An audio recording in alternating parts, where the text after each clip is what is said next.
Good afternoon, and thank you for joining us for the Behind the Blue, a candid conversation celebrating women in law enforcement. My name is Bobbie Ferguson, and I'm the Chief Production Officer at Pasadena Media, and I have the honor and privilege of moderating this discussion. Please allow me to introduce you to our dynamic group of panelists today. In fact, let's give them a round of applause for being here. So first, we have Sergeant Kim Baecker. She began her career with the Pasadena Police Department in 1989 as a police explorer. In 1991, she was hired as a police cadet and became an officer in 1997. She has been blessed to work with various assignments as an officer and is currently the Pasadena Police Department Wellness Sgt. Now, you can applause if you want. Next, we have Karen Peterson. Karen Peterson has been with the Pasadena Police Department for 37 years and currently serves as Executive Administrator. Karen started her career with the department as an emergency services operator in 1985. She has worked a variety of assignments, including records, dispatch, and technical services. She is currently in charge of the Strategic Services Division and oversees the Emergency Communications Section, Record Management Section, Property Unit, Police Fleet, and the department's technology projects.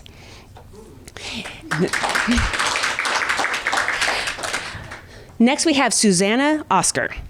She is the Police Support Assistant for the Violent Crime Section of the Police Department and provides administrative support to sworn personnel, detectives, and officers. She performs a variety of records management while directing the public to appropriate resources, both internally and externally. She has worked for the City of Pasadena for the last 2 years and brings a wealth of resources from relationships fostered within the community.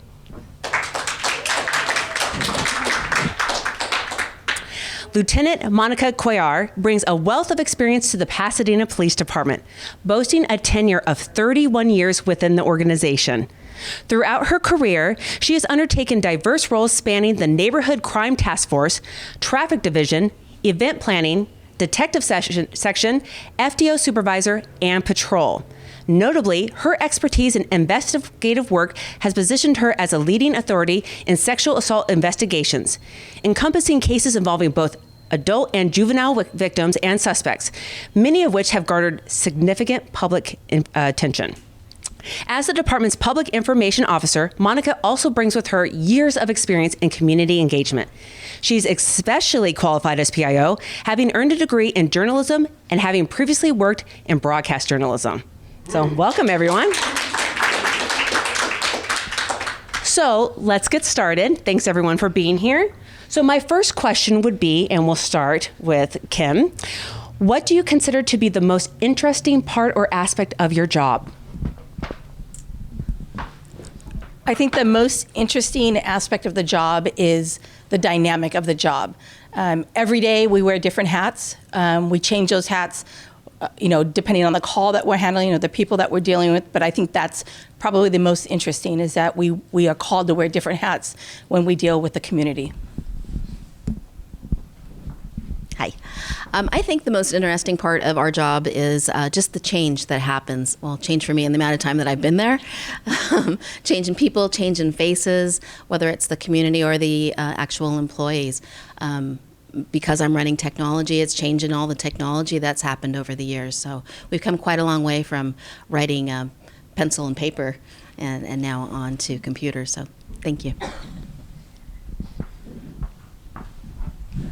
One of the aspects that I enjoy right now is helping not just my department, but other departments as well. I get called a lot from different areas to assist, and I'm always ready to step in.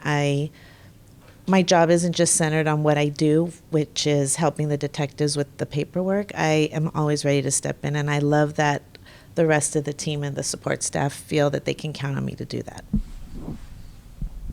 And see, for me, I hate being last because it's all them, what they said. So, but I do love the diversity of my job. I get to do a lot of things that I never thought I would be doing. It's very challenging at times, but I learn, and I've learned that it takes me learning every day something new, because I didn't think at my age and how long I've been here I would think I would know everything by now, but I don't. So it's great. It's a great challenge. I love it. I'm constantly doing something. We're problem solving every day. So I enjoy that aspect of it. Starting with Karen, is this the career that you saw yourself doing as a child? And how did you get into law enforcement, and why do you stay? And why have you stayed for 37 years? So actually, no, it's not the career or the job that I even thought I would have as a child.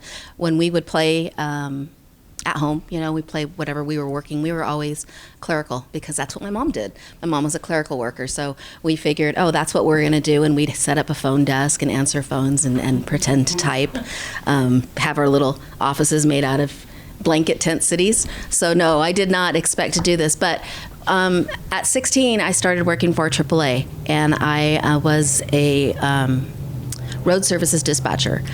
So I would take your calls for service if you were out broken down, and you would call to request a tow, and I would get that information and then dispatch a tow company. So that was kind of the foundation that brought me into the police department. I saw an ad that they were asking for emergency services operator, which when I researched, it was exactly the same thing I was doing, but kind of on a different level. So that's how I got into law enforcement. Why did I stay? Because I love what I do. I love the people that I work with. I love the community that we serve. I grew up next door in Eagle Rock, so it's super home for me. Oh, Suzanne. Thank you. So the question is did you envision yourself in this career as a child? Okay. Why did you decide to get into law enforcement, and why do you stay? Okay. So no, I did not, but I did on the outskirts. My dream job was to become an attorney. I've done everything but that. I went to court reporting school. I worked in law firms. I started working for the city in another branch in the health department, and when the opportunity gave to itself to come and join the police department, I ran after it. So yes and no, this is where I want to be. I think that I bring a lot of my heart to my position, and so there's more that I do above and beyond than just my work at my desk. Same question? Yes. Okay. Yes, it was the job that I thought I would be doing. Kind of. Because at first, I thought I was going to go into sports journalism. And then I grew up with 4 brothers, so that's why I was very tomboy when I grew up. I loved anything with sports, anything just active. So a friend of mine had said, hey, you'd be really good in the police department. And I said, I never thought of that. So I went on a ride along and, fell in love. And I said, that's what I want to do. So I was about 18 at the time. And as soon as I turned 21, I signed up. Yes, it was. So growing up, we didn't watch a lot of TV, but when we did get TV time, it was TV shows related to like cops. So there was Chips, and I remember that there was a female officer by the name of Cindy, and I watched Chips all the time. There was Adam 12. I'm trying to think of the other one. SWAT. And then as I got a little bit older, TJ Hooker came out. That was another one. Cagney and Lacey. So I watched those, and that's I knew I wanted to do that. And I was probably maybe about 12 years old when I decided, this is what I want to do. I want to be a police officer. Born and raised in the city, I saw the police cars. I saw the officers. I saw that there were actually female officers on the force because they would be driving the cars.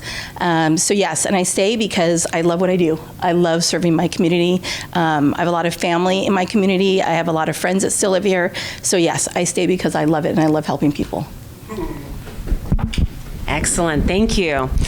So, as women, I personally am in a male-dominated industry in video productions, and I know I suffer from imposter syndrome quite a bit, and I know that's pretty common among women. So was there a point, and we'll start with you, Susanah, tell us about an experience where you realized, no, I'm meant to be here. I'm meant to be in law enforcement. I'm going to defer to Monica. When I met Monica Cuellar about 5 years ago, I was doing so-called ride-alongs with her. The position that I had at that time needed a lot of police influence or police assistance, and so because of that, I started to see that there was a need for someone from the community who was community outreach based to be inside to help from the inside out. Because when I started, I was on the outside seeking help from her. And now that I'm on the inside, even though I'm not in constant contact with the people that I served before, I am still able to help them. It's just from a different perspective now. And I think developing the relationship and the trust that she gave me, because I know it's not easy to trust people, I've been able to take that and pay it forward. So I like that I was able and given that small window of opportunity to do so. My turn. Okay, do the question again. So tell us about an experience where you realized that, yes, you were meant to be in your position or belonged in the law enforcement field. So it didn't happen until I was actually in detectives. I was working sexual assaults.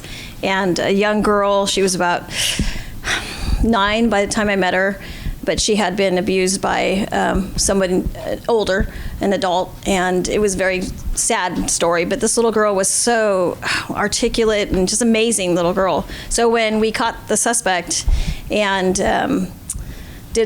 went through the whole court system and everything, she came up to me, she wrote me a letter, beautiful letter, but she came up to me and gave me a hug and she said, you saved me and I'll never forget you. And that made me almost, cry. Well, it did make me cry. I was bawling and I was like, oh my God. So at that moment, I knew that this was my job and I wanted to foresee this and help other people and help other kids and adults find closure. And so I knew that was my purpose at that point. I think there's been a lot of little incidents or calls where I kind of this is what I want to do. But like Lieutenant Cuellar, it happened later in my career. I was working as the Pasadena High School resource officer, and 2 young girls got into a fight over a boy. And fortunately, the moms of both little girls, they were open to mediation. So we brought the young girls in here, and sitting there and giving them, I guess, tools and trying to empower them and talk to them and tell them that, there's so much more out there, and when you have an issue, deal with it, talk it out. I mean, because they actually got into a physical fight. They were pushing each other and just trying to empower them and make them understand that this is not, as women, we shouldn't be fighting like this, right? We should be taking care of each other and holding each other up and encouraging each other. And the 2 moms were able to talk to their daughters, and this mediation, we didn't know if we were going to have to make an arrest. But the mediation was so positive for both young ladies and the moms. I'm like, this is it. This is why I do my job. And maybe a year or 2 later, I was working at the turkey tussle at the Rose Bowl, and one of the young ladies came up, and she was now in the military, and she came up, and just like Lieutenant Cuellar, these moments, you're like, this is why I do what I do, right? And she's like, I'm so grateful and thankful that you talked to me, because I realized that there's more than, I'm strong and I can do this. But it was so empowering, and just to see this young lady grow up to becoming this young, strong woman that was able to take control of it. And she's like, you're right. Everything you told me, at first I didn't want to listen to you, but I heard what you were saying, and it's changed my life. And that was just so amazing. I felt so good, and I felt great. And even the other young lady, when she walked out of the office that day, even she was like, thank you for opening my eyes. So, I mean, that's why we do it, I have so many layers for this answer. Well, first, yes, I have complete issues with imposter. Yes, complete. I'm female. I'm in a male-dominated world. Or profession, I should say. It's getting better, though. Yeah. So, thank you. I'm a civilian in a otherwise sworn environment. I'm a female, and I'm in management. So, and I'm short. So many layers. All those things, you struggle with daily, just to make sure that you are there doing the right job, doing what you're supposed to be doing. And when I knew that I was in the right position was when I was finally, I think I was a supervisor at this point. It was mentoring my employees and watching them grow from cadets watching them grow from young dispatchers and become supervisors and move on to manager positions, and just when they came back and thanked me and said that I influenced them, that I gave them the courage to take that next step, to move on, to go to another agency, to grow, that's when I knew I was in the right position. Thank you. It is always powerful when you see your experience brought down to the next generation. I've definitely had that happen with interns before too, and it's just like, oh, I have something to say and they want to listen, and it's actually helpful. So starting next question with Monica. So bad days happen at many jobs, but a bad day in law enforcement may be a different situation. So could you all, and this is a question for everyone, tell us about one of your most challenging days and how you've moved on or how you moved on from it? God, there's been a lot of challenging days, but I think one that I can think of happened a while back. It was a crash, and it was over by Chandler School, and it killed a few people, and it was so devastating. But when I got there, you don't think about those things. When you get there, you want to help, and you want to make sure, secure the scene and so forth and so on. And at the time, I had a 2-year-old daughter, my oldest, who's 27 now, by the way. So she was 2 years old, and I was a single mom at the time. So when I got there, it was just a devastating scene. And then afterwards, there was a 2-year-old little girl that was killed. And I didn't think about it, like I said, and it wasn't until I got home, I was like, oh my gosh, that could have been my little girl. I remember just hugging her, and she's like, what's wrong? Because I was hugging her, and I was like, gosh, my gosh, and just feeling so emotional over it. And I'm like, oh gosh, I don't know if I can face this and do this all the time, day after day, so seeing these things are so traumatic. But I really thought about it and prayed about it, and that was probably one of the biggest challenges of going back. We end up, for our department, we do talk to people, to a counselor, and we did a group debrief, which helped a lot because we all talked about it, men and women, and so it was good to hear other people's point of views. And at that point, I was like, okay, got to get back into the job, and all right, well, I'm ready for the next challenge. But it's very challenging to have to set your mind to those things that you're going to face every day, so those tragedies.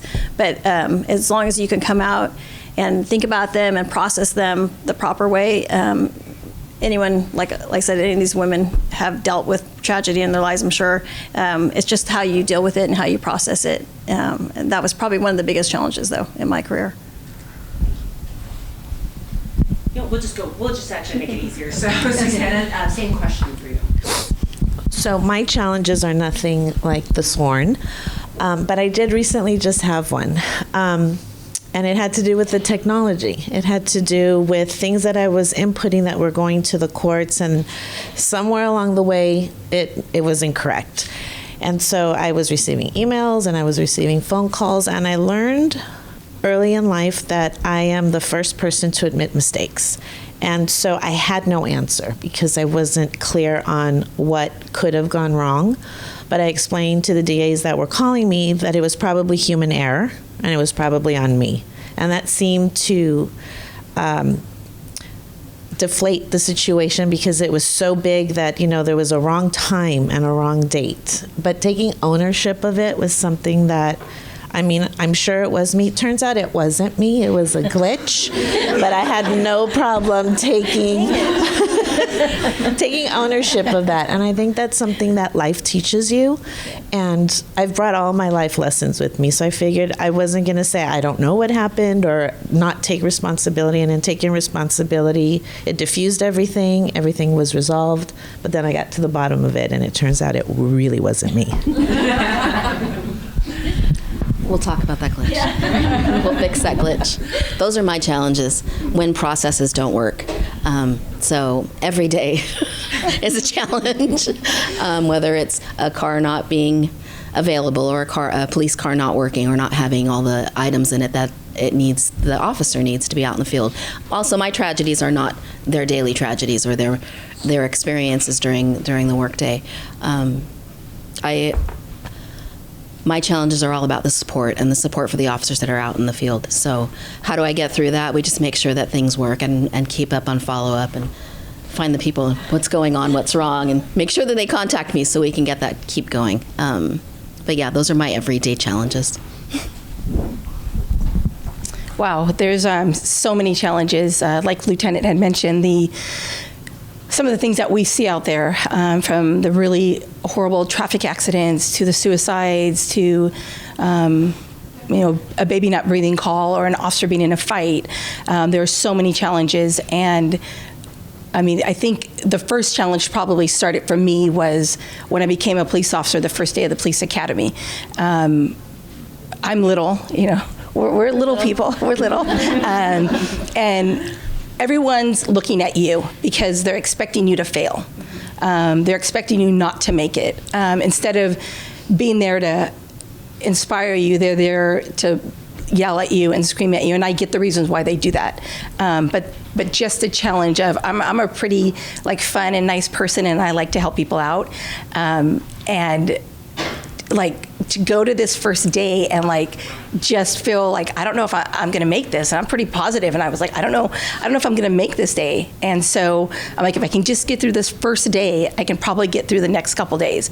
And then before I knew it, I was graduating. But I think that was my first challenge, was starting that academy. I cut all my hair, so I had a really short little haircut. I looked like a little boy, and I was told through the whole academy I looked like a little boy. And then just being little, jumping over the wall and going over the fence, everybody's watching. Everybody's watching. Nobody's watching anyone else, but they're watching me because I'm so little.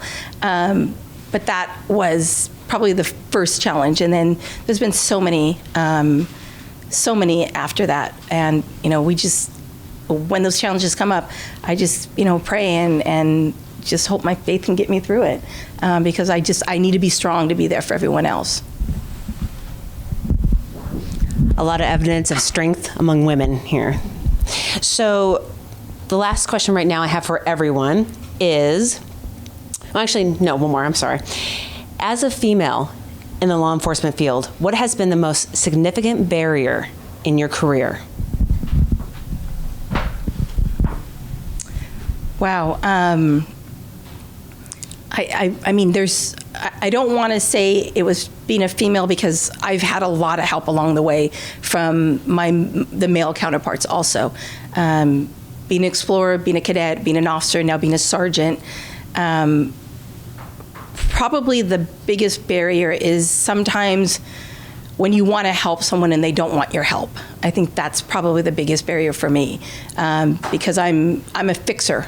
I want to fix everything, and that comes from the way I was brought up, the way I raised my son, who's a teenager, the way I interact with my husband. I want to fix things, and I think that is probably the biggest barrier, is just trying to help somebody else and they don't want the help, or they don't want fixing, or maybe I just can't fix it. I think that's a huge barrier for me.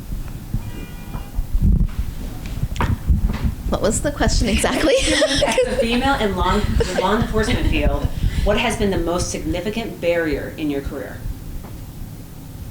Again, another layered, so many layers on this one. All the same answers in the law enforcement field.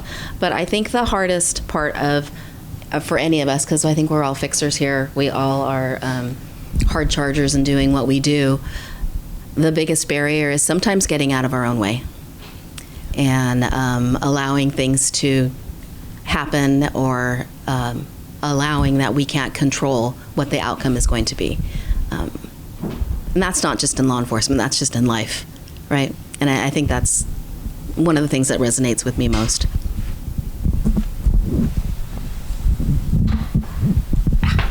This is a trick question because I haven't been doing this long enough, but one of the barriers that I do have for me personally right now is not having all the answers, and that's my own barrier. I like to critically think things out, so I answer a lot of phone calls, and it always starts with, I'm not sure if I'm talking to the right person, but... So I have to listen, and I'm going to say it's a 50-50 draw for me with every phone call that I get. I may have the answer, I may not, but I do my best to try and seek out an answer. And I always tell them that I'm going to get them an answer. It may not be the answer that they're looking for, they want, or that they need, but I at least try to give them some direction. So right now, not having all the answers of where they should be directed or what they should or shouldn't do is one of my biggest barriers, but I'm breaking it down. All right, so I look at it this way. Being a female in law enforcement is like being a female in a football team. So it's constant, like, trying to prove yourself, almost, you know. It's the imposter thing, but it's something that it's within you. Like, I know I can do anything that any other guy can do in the job, but I think it's a matter of people believing in you and you being confident about doing it. So there's been a lot of those doubtful times when I got promoted to a sergeant, and then I was like thrown out into a patrol, and now you got to supervise 6 people, and it's like, oh shoot. And a lot of these things, sometimes the incidents I never even dealt with, so I got to think about this. And I found that my barrier is, like Karen said, it's myself. Instead of me like trying to figure out being somebody else, I needed to just be myself. And being myself, I was able to okay, I can learn this. I can ask other people. And then I realized, oh my God, my counterparts don't even know what to do in this situation. So I'm like, okay, I got this. So my own barrier was me. The barrier was me. So I've learned along the way to just be open to new ideas, to learn, to constantly learn. If I don't know something, go look it up, go find out what the answer is. So that's probably the biggest barrier. How much of your career engages your natural abilities and how much is learned from experience?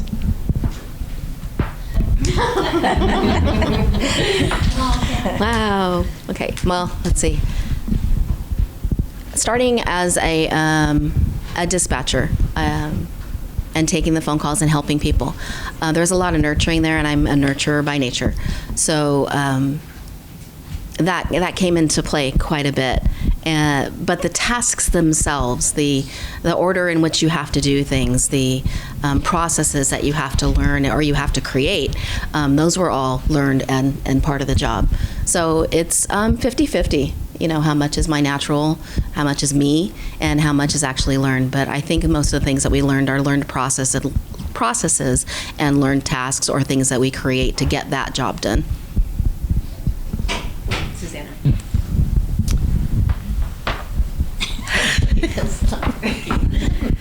So again, I get a lot of phone calls. I also find out daily what's gone on in the city. And I'm just going to give an example that happened just on Thursday. I used to be a case manager out in the city working with the police department before I started working in the police department. And somebody that I believed in and that I worked with happened to be brought in. So I called the jail, and this is not part of my job, but part of who I am. I asked if she was still down and holding and if I could come down to see her. So not part of my job description, but it wasn't something that I was going to let go. So I made my way down there, and we talked for a long time, and she felt bad and felt that she disappointed me. And I said, this isn't a disappointment appointment for me. I'm just here to let you know that even though I'm not hands-on with you anymore, I'm still here. And it wasn't a coincidence that your name popped up, and I could have just ignored it, but that's not who I am. So I made it a point to go down and try to make a difference. So that was bringing part of who I am and part of my job, and them not just colliding but blending. And so I try to do a lot of that with the position that I am, not just do what I'm supposed to do or expected to do. I try to take it above and beyond when a situation presents itself. And I thank my upbringing as well as my work experience for those opportunities. That's a good answer. Thank you. So I think the same. I think it's 50-50. I think it's part of how I grew up and just who I am.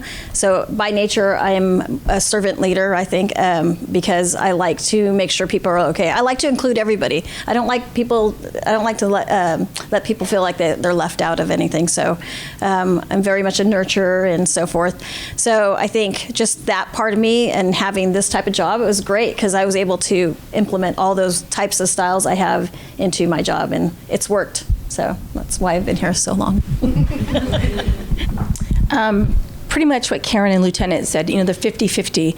I'm a nurturer. I'm the oldest of 3. So being the oldest, I always wanted to kind of maybe, well, they probably wouldn't agree, but I was, like the little mom. I wanted to always make sure that they were okay. And so I carried that into law enforcement. And as I went to different sections, I carried that with me to take care of my coworkers or the officers I work with, sworn and civilian, and then as a sergeant now, definitely, because you're like they look up to you. You have to mentor them, and there's discipline as a supervisor. And a little funny story. There was an A team, 2 officers in a car, and they're at the gas pumps the other day. I was patrol before I became a wellness sergeant. And I was pumping gas in my car, and they were pumping gas in their car. And I was talking to one of them, and he turned around and he said something to me, and he goes, "Right, Mom?" And I looked around, and I thought, oh my goodness. He's like, "I'm so sorry, ma'am. I didn't mean to call you Mom." But he's like, no. And he's like, and he was trying to explain, I wasn't trying to be disrespectful, but like, you're like a mom. Like, you nurture us, you take care of us, and we know that, you're going to discipline us if need be, but you always take care of us, and you always help us out. So I think all of us, I think we're all nurturers, and we all want to take care of them. But yes, I got called Mom. Welcome to the club. There's worse things to be called, right? It's actually sweet. Oh. So these next couple of questions are actually for each individual. So I'll ask this question and go over to Monica, and then I'll come over to you, so you don't have to keep don't have to go back and forth. So Monica, since you're the PIO, how do you think more women joining law enforcement will help increase community outreach and transparency? A fun fact, we all should know that there's more women in the United States than there are men. So I look at it as being able for the community to see women in uniform and to be able to request a female, or let's say, for example, let me give you an example. When I work sex crimes, especially, a lot of times the victims requested females rather than males because they feel more comfortable, and it's understandable. So right now we're at 36 females in our department out of roughly 300 sworn. Or no, I'm sorry, sworn is like what, 245. So 36 of us are female. So it's not a lot. It's only roughly about, 14%, maybe less. So it's important that we do have those females in there, and I think it would help especially with the community, because they see that. In fact, like we were talking about, Sergeant Baecker and I were talking about earlier, was that people request for females, and whenever I'm riding with a female, they're all, yeah, all right, good, go for your females, and we get that a lot. So it's good. I think it's good for the community because they see that, and women, and if you read on the internet, it'll tell you, in books, it'll tell you that people tend to believe women, that they're more honest and more transparent. So I think that would help too. So having more females, it's very hard because we've been out there recruiting, and it takes a certain female to want to do this job. It's a certain type of female. So if we can start early enough to nurture those young girls that want. Oh, in fact, you know what? Let me tell you a story real quick. I was at the New Year's after the post parade, and a little girl, probably like 5 or 6, maybe 6 or 7, and she came up. She's all, excuse me, and we looked over, and she's like, I just want to tell you, I want to be like you when I grow up. I was like, oh, okay, well, do it. I'm always the stickers. So that's where we need to start. The young females that want to, like I was and like Kim was, that we want to become cops. And that's important to keep nurturing that, because it is a great, great career. of course we have ups and downs, but overall this career has been a blessing. And I've learned so much, and I'm so appreciative every day I work at the department, and even the bad days, I learn from those. So I think it's important that we try to recruit more women. There is an initiative to try to get 30 by 2030, 30%. I think we're far off, but I think if we start with the young ones and start working that way, and we get in there in the schools and show that how women cops are and who women cops are, and just talk about our lives, that I think we'll have more, responses later on in life. Yeah, because I believe in the 1970s it was 3%. Now it's hovering around 13%. And it's a 30 by 30. So here's hoping. Yes. So that's a long shot, but I think at least we can get into the 20s. I think. Susanah, so who inspires you, or who do you consider as a mentor, and why? I think the answer is very obvious. It's Lieutenant Cuellar. Like I said, so I'm going to tell our story, our beginning. Our story. I love our story. Our story? I said I love our story. Oh, our story's beautiful. So I used to work with the homeless and did a lot of outreach. And like I said, I was a case manager. So every event, every community outreach, anything that had to do with pulling people and resources together, I was there.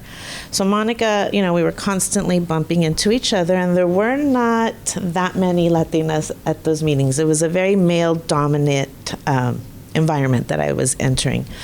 So she started to introduce me to people, and I started to just build connection and connection and connection. Anybody she spoke to, I got to speak to, or the introductions were made, and she was introducing me as the program manager for said place that I was at. And I said, no, I'm not. I'm just a regular worker bee. And she said, no, you're not. Stop being so humble. So she didn't believe me for a long time until she finally realized that it was true.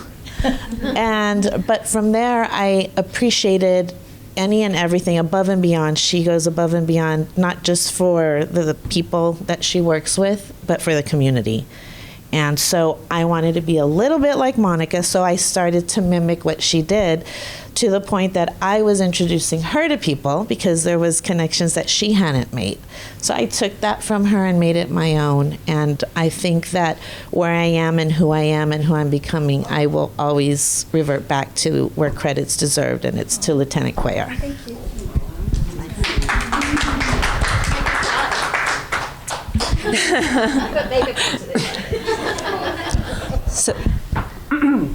So Karen, what are some common misconceptions people have about law enforcement, and how can we combat these misconceptions and communicate more effectively?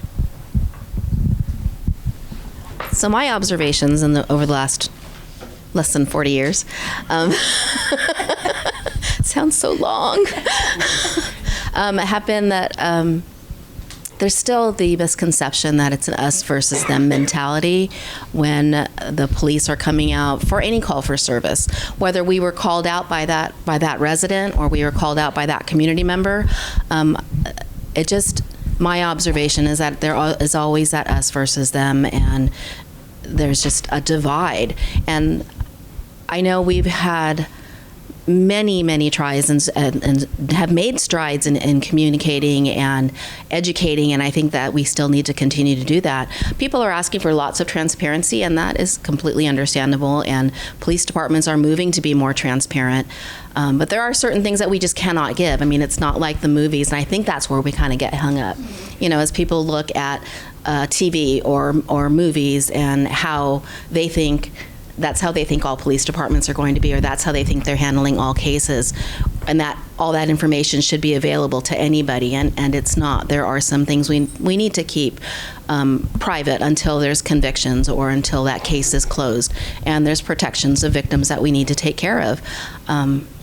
But I think that's always going to be an issue. It's been an issue since I've been here, and I think it'll continue. But I just think we need to continue to communicate openly that we need to be active listening on both sides, that it has to happen on both sides of that conversation, that it's not going to be just a one-sided conversation for only one person to be active listening. Kim, what has been the most rewarding aspect of your career, and why? The feeling that I know I've made a difference. That is probably the most rewarding aspect of my career. And it could be from making a little small difference to making a huge difference. Knowing that or at least I've tried to make a difference, I think that's rewarding. Having someone say, hey, you've made a difference, you've helped me out today, or you've given me the tools I need to do whatever I need to do. And that goes with my coworkers and with the community. Having that feeling is amazing. It is why I do the job. It is why I get up every day and put on this uniform to go do the job, knowing that I'm helping somebody. That is rewarding.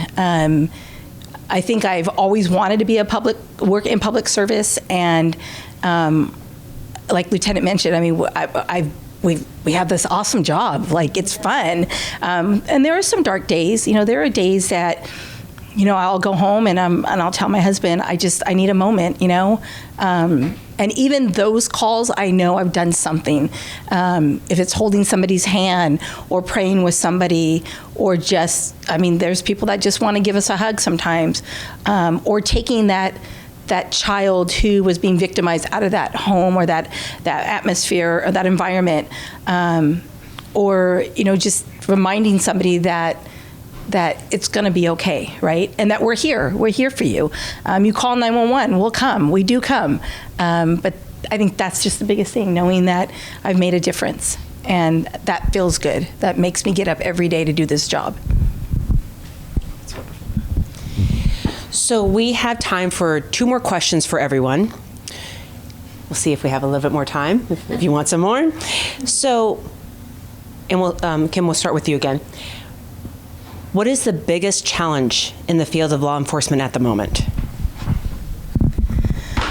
Wow, there's a lot, but I think for us, I will say it's a big challenge.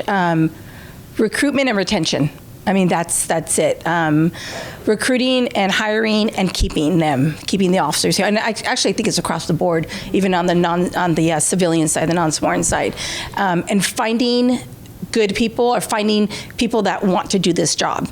It is not what you see in the movies. It's not what you see on TV. And I realized that once I became a police officer. I think most of the time we are writing paper, right? We're not chasing bad guys all day. We write a lot of paper. So I think finding applicants that want to do the job, number one, and that have the capability and capacity to do the job. Because there are a lot of, like I mentioned earlier, there's a lot of different hats that we wear. Every call is different. There is no such thing as a routine traffic stop or the routine call. Every call is different. So I think finding the people that want to do this, and you have to really want to do this. It has to be in your heart. It has to be in your soul. And then keeping them here to work for this department. This is a great department to work for. I mean, I've been here since I was 16 and a half years old, and I'm like 35 now. 35, 40 maybe. So I think that's just a biggest thing, and I think it's a challenge for most police departments, if not all of them. Agreed. That is one of the biggest challenges, is recruitment and retainment of personnel. But along with that comes technology, and not just teaching it, but getting it and getting people to change to it, and actually bringing it into the department. And which technology do we bring?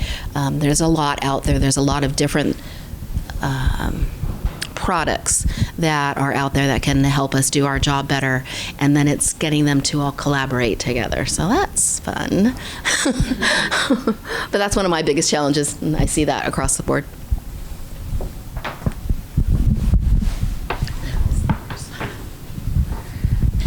So one of the biggest challenges that I've encountered is the people that I come across in the community who forget that all the sworn and those inside are still people. Once the uniform is off, my job, as far as the challenge goes, is to remind them that they're still somebody's spouse, somebody's child, somebody's special person. And I think people forget that when they think of law enforcement. And so I know I'm only one person, but I'm trying to change the tide when I can, to let people know that the challenges that they face every day, I only know a small snapshot of it right now, but it's a lot. It's a tremendous amount of weight that they carry because they feel responsible and because they're making a difference. And I think if people would stop just seeing the badge or the uniform and take a minute to remember that they're people first and foremost, I think things would be a lot different in the community. Okay, on the darker side, I think a lot of the newer cops, not all of them, but there's some really good new younger officers. But I think what they're lacking is emotional intelligence. So a lot of them will. I think it's because of technology we have. They're so used to texting everybody instead of calling them or talking to them face to face. So that art has been lost a little. So I think it's on us to teach them to, okay, no, that's not how you would handle a call. You got to call them, talk to them, see what they say. Did you ask that person, whatever? So a lot of that is kind of lost in the mix. But we have some really good sergeants that are out there trying to teach the younger ones, this is how you handle calls. So I think that's kind of, that would be mine, emotional intelligence. We're almost to 4 o'clock, so the last question I have, I might have one more fun one, is what advice would you give to those in our audience or really out in the world who are currently in police officer positions or aspiring to be a police officer?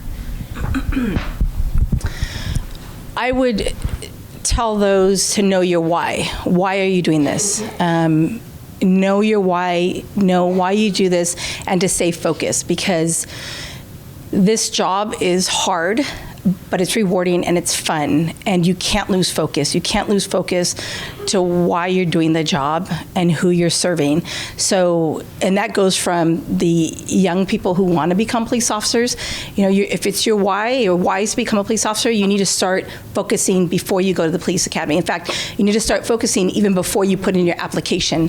You need to focus on what your goal is and what you want to do. When you go through the academy, you need to focus on the academy. When you become a police officer, you need to focus on why you're an officer. I would say the biggest thing is just know your why and carry that with you and stay as focused as possible. And find a mentor, find support, because it's out there.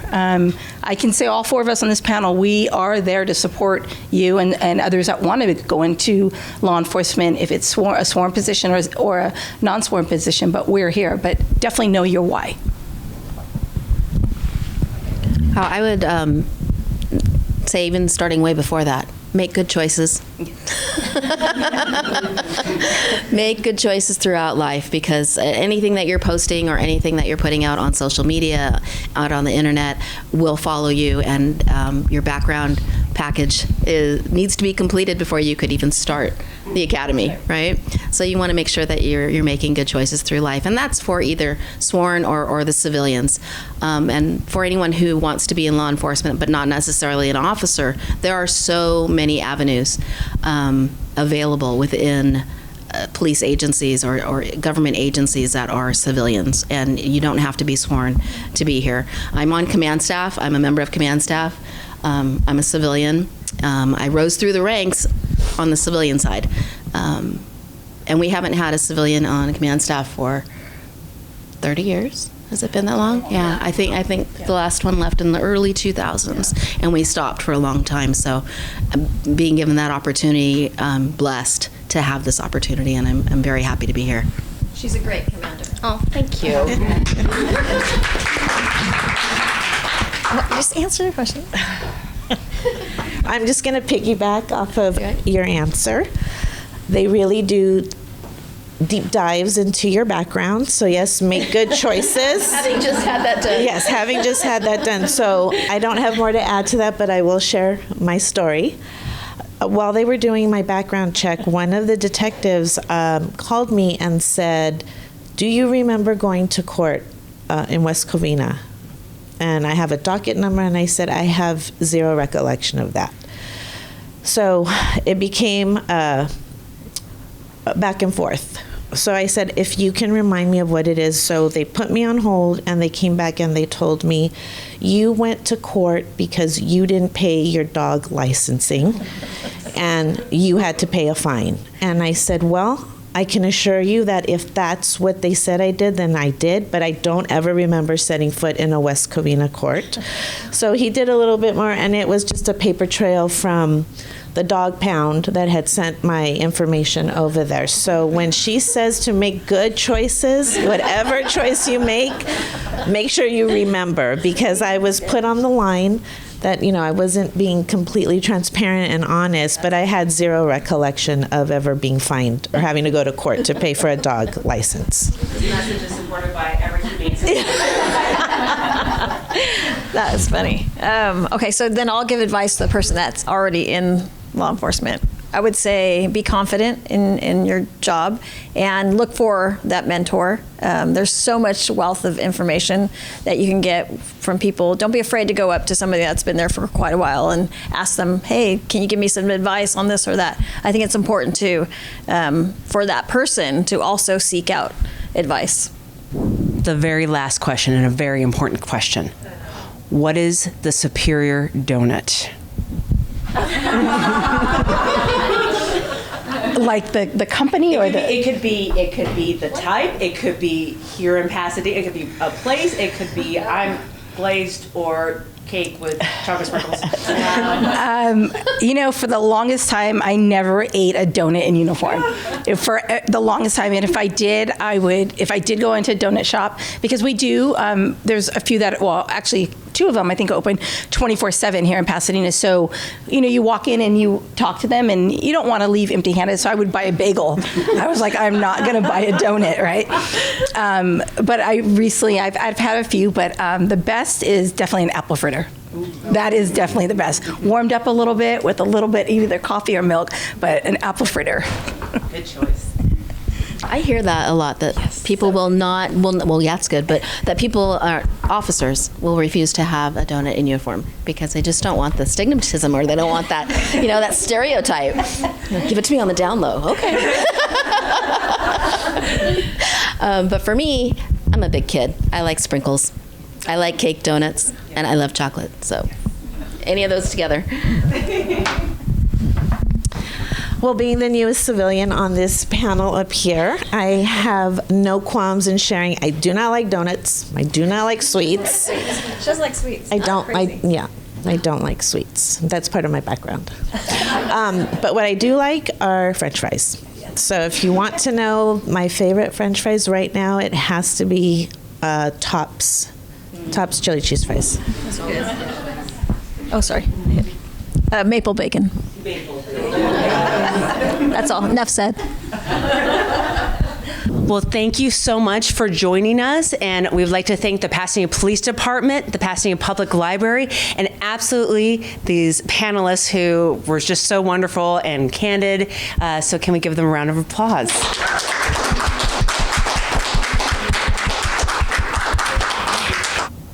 Is there someone who would like to answer that? I think there's fear every day we put this uniform on.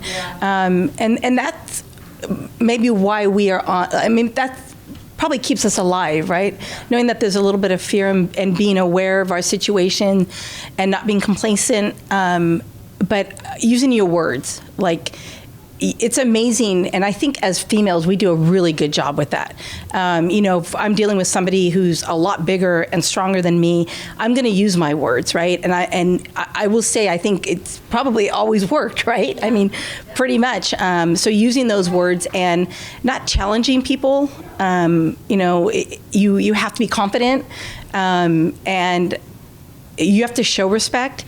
But I think the biggest thing is just using your words. I mean, I know that sounds like the mom in me, because I tell my son that all the time. Use your words, right? But I think that's a lot of it. And as a not just as a sergeant, but when I was a cadet and then a new officer and then working up the rank, I tell the younger officers, like, open your ears, listen, and use your words, right? I mean, because maybe that one person is trying to send a message and they don't know how to.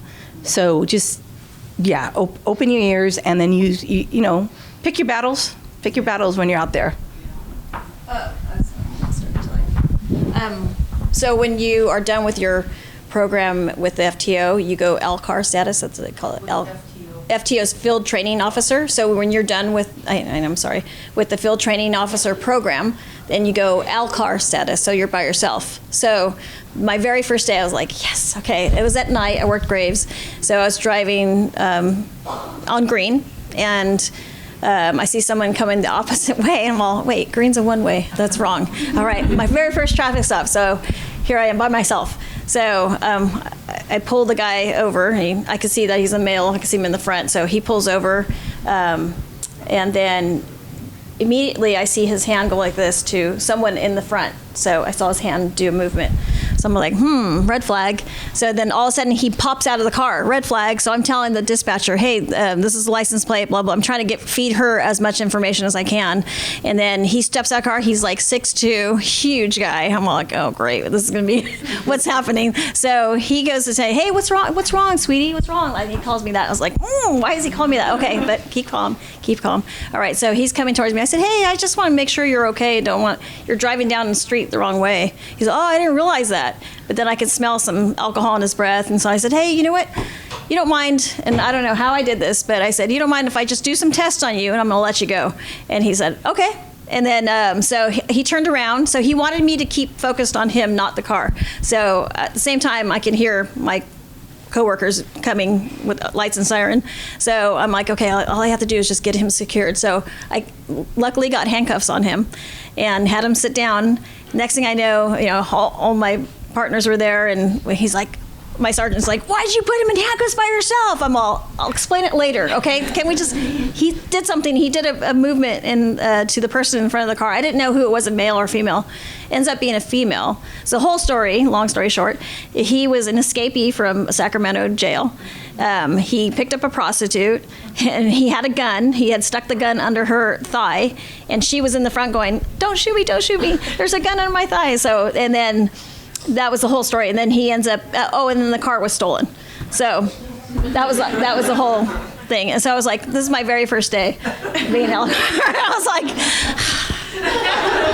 I don't know, do it. So it was great. So that fear factor, yeah, it's in you, but then you just have to dial it in. You have to focus. Okay, I got to make sure that he doesn't see the fear in my eyes or anywhere, So, I was faking it the whole time. I was scared as heck.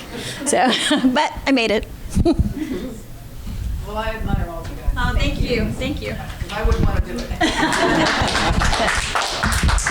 Thank you, everyone, and thank you for the question. All right, enjoy the rest of your evening. Thank you. Thank you.